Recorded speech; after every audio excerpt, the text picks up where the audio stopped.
रात्री संपूर्ण जगाचा श्वास रोखला गेला होता। अमेरिकेचे राष्ट्राध्यक्ष डोनाल्ड ट्रम्प यांनी थेट धमकी दिली होती, हार्मुजची खाडी उघडा नाहीतर तुमची संपूर्ण संस्कृती आज रात्री नष्ट होईल। पण आज 8 एप्रिल 2026 रोजी अचानक एक बातमी येते, बॉम्ब टळली आहे। अमेरिका आणि इराणमध्ये 2 आठवड्याचा युद्धविराम 2 वीक केसफायर झाला आहे।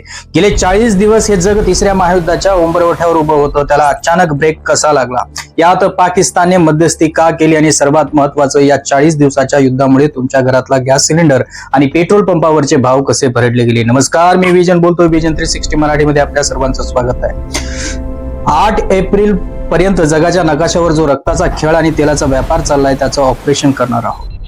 या सगळ्यांची सुरुवात झाली 28 फेब्रुवारी 2026 रोजी। अमेरिका आणि इस्रायलने इराणवर संयुक्त एअर स्ट्राईक केला।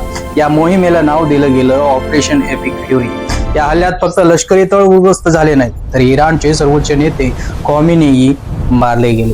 ही इराणसाठी अशी जखम होती जिचा बदला घेणं त्यांच्यासाठी अस्तित्वाची लढाई होती, आणि इराणने नेमका तिथेच वार केला जिथे संपूर्ण जगाची नस कापली जाते, ते म्हणजे हॉर्मुजची खाडी। जगातील 20% तेलाची वाहतूक याच ठिकाणाहून ते इंटरनॅशनल एनर्जी एजन्सीने याला जागतिक तेल बाजाराच्या इतिहासातील सर्वात मोठा सप्लाय अडथळा म्हटलं आहे।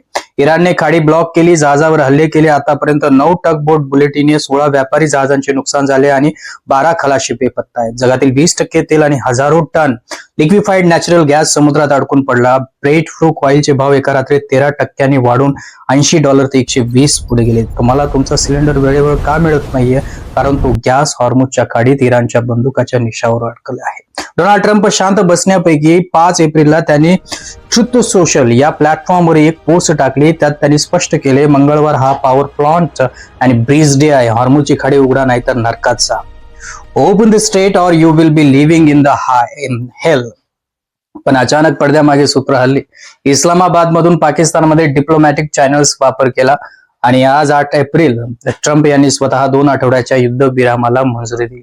पण इराणने ही माघार फुकटात घेतली नाहीये। इराणने एक 10 कलमी प्रस्ताव अमेरिकेच्या तोंडावर मारला आहे। त्यात काय सांगितले? इराणवरील युद्ध कायमचे थांबवणे, इराणवरील आर्थिक निर्बंध हटवणे, अमेरिकेने इराणचे गोठवलेले अब्जावधी डॉलर्स परत करणे आणि इराणच्या पुनर्बांधणीसाठी पूर्ण खर्च देणे।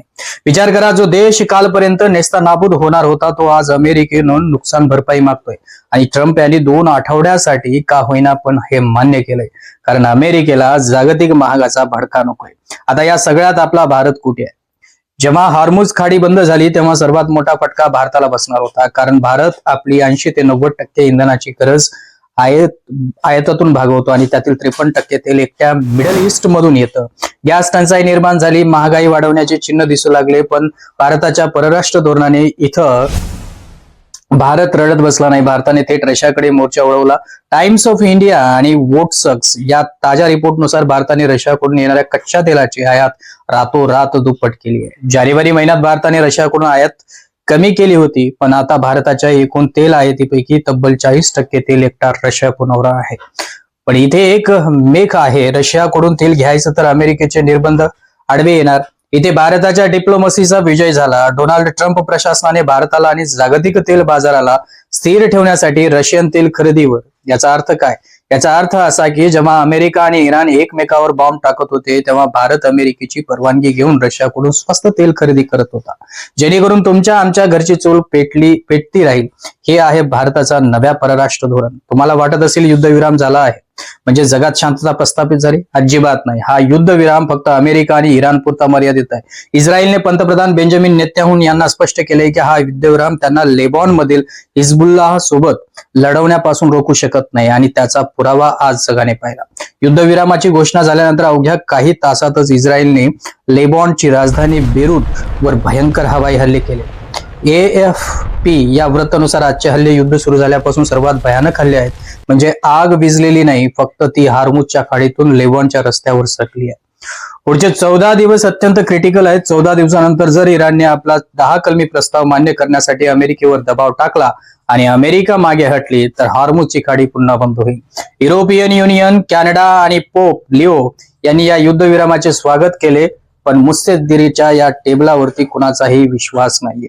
ट्रम्प यांनी तर जाहीर करून टाकले की जो देश इराणला शस्त्र पुरवेल त्याच्यावर अमेरिका 50% टॅक्स लादणार. जगाच्या पाठीवर आज प्रत्येक देश स्वतःचा बजाव करत आहे. सुदैवाने भारताकडे 8 आठवड्याचा स्ट्रॅटेजिक रिझर्व्ह आणि रशियाची तेलाची ताकद आहे. पण हा 14 दिवसाचा ब्रेक जगाला शांततेकडे नेणार की एका मोठ्या वादळापूर्वीची ही फक्त शांतता आहे? तुमचे मत कमेंट्स मध्ये नक्की सांगा. ही केवळ एक बातमी नव्हती तर येणाऱ्या काळाचा ट्रेलर होता. असे सखोल आणि पुराव्यासह आधारित व्हिडिओ पाहण्यासाठी चॅनलला सबस्क्राईब करा. तुम्ही पाहत आहात विजन 360. जय हिंद, जय महाराष्ट्र.